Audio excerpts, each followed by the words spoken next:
मतलब मैं अपने देश के लिए सिल्वर लेके आई हूँ और मैं गोल्ड लाने की बात कर रही हूँ और मेरे देश के ही लोग मुझे इस बात पे ऐसे बोल रहे हैं कि गोल्ड लाना हलवा है क्या। आज सिल्वर लाई हूँ तो क्या पता कल गोल्ड भी लेके आऊंगी।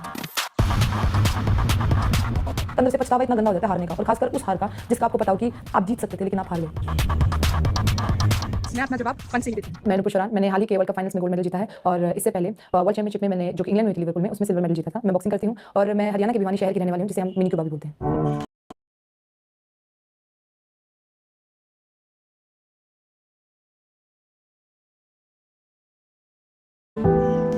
मेरे फादर मेरे कोच हैं, तो मम्मी पापा ने 2005 में अकेडमी स्टार्ट की थी। तो मेरे दादा का और मेरी मम्मी का सपना था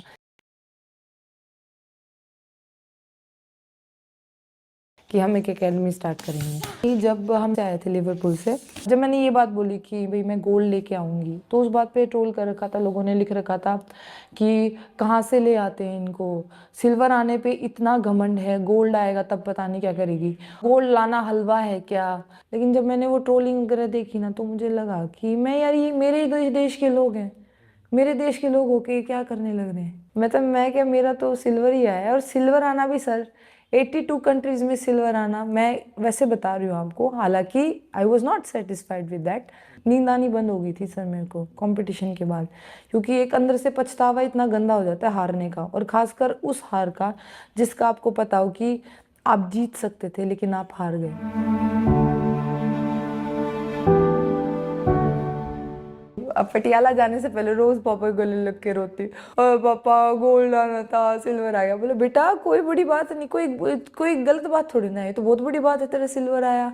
देख अपना कॉम्पिटिशन, अपना वर्ल्ड रैंकिंग 2। हाँ मतलब हरियाणा में पापा ऐसे बोलते हैं।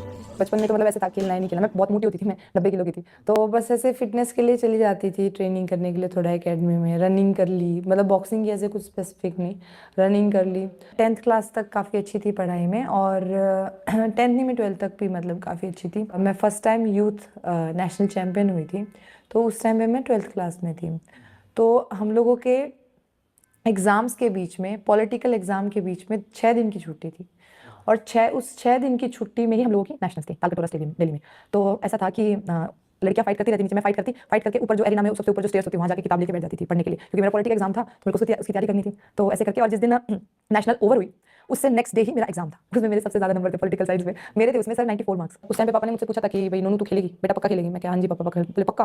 मैं क्या देख ले बहुत मार सहन करनी पड़ेगी, बहुत तपस्या है, मेरे को बोले थे पापा। उस टाइम बोले हाँ पापा सहन कर लेंगे ये। लेकिन जब मैंने स्टार्ट किया, जब मेरे को वो मार पड़ी और जब वो मुक्के लगे और फिर पूरी बॉडी एकदम सोर हो जाती है ट्रेनिंग के बाद, और वो एक सर्दियों के टाइम पे सुबह उठना जल्दी 5:30 बजे ट्रेनिंग के लिए जाना, तो वो स्ट्रगल इतना सोचा नहीं था, फिर स्ट्रगल तो है। जब मैंने पकड़ लिया था कि हाँ मेरे को करना ही है, तो काफ़ी परेशानियां भी थी।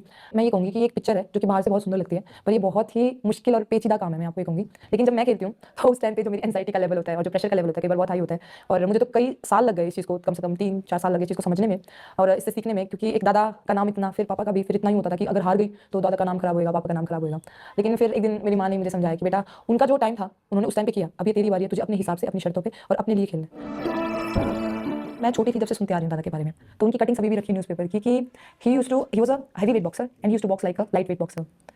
तो एक वो चीज़, और जो मेरे को बताते थे कि उनका फुटवर्क बहुत शानदार था, बहुत ज़बरदस्त फास्ट फुटवर्क। तो उससे एक अंदर यूँ लगता है कि मेरे पापा का भी बहुत फास्ट फुटवर्क और बहुत टेक्निकल गेम था। तो अंदर से ये तो होता है कि मेरे दादा के अंदर है, मेरे पापा के अंदर है, तो मेरे अंदर भी है। तो अंदर से मोटिवेशन रहती थी, हमेशा है, आज भी। विरासत तो जो मिलती है वो मिलती है, तो खुद कमाना पड़ता है। ये विरासत नहीं है, नेता लोग को भी विरासत मिलती है। भाई बाप मुख्यमंत्री है, बेटा मुख्यमंत्री बनेगा, मंत्री है तो मंत्री बनेगा, एमएलए बनेगा, ऐसा कुछ नहीं है। यहाँ तो बहुत मेहनत का काम सर। ये विरासत परेशान करती है बहुत ज़्यादा। विरासत सब गलत लिया जा रहा है सर, क्योंकि बॉक्सिंग वो गेम है भाई साहब, जीतोगे तो भी मार खाओगे, हारोगे तो भी मार खाओगे। मेरे फादर कोच हैं, तो अगर मान लो मैं कोई गड़बड़ ट्रेनिंग पे करती हूँ तो उसका भुगतान मुझे पूरे दिन करना पड़ता है, क्योंकि मेरे कोच, मेरे घर पे भी वही कोच है, बिना सख्ताई के नहीं बन सकते आप। बहुत सख्त सर, एक टाइम पे आप विश्वास नहीं करेंगे 50-50 स्किपिंग रोप्स होती हैं, तो इस हिसाब से मतलब मेरे को काफ़ी लगती थी। न्यू बैठने से काम ना चला है, मुक्के मारने पड़ेंगे, मेहनत करनी पड़ेगी, ठीक है बैठे बैठे गोबर हो जाएगा। मतलब हरियाणवी में बोलते हैं पापा, ये बात बोलते हैं। पापा की और कोच की सबसे डिफिकल्ट जॉब है ये, दोनों काम करना बहुत मुश्किल है, और खासकर बेटी के साथ, जो बेटी पापा की प्यारी होती है।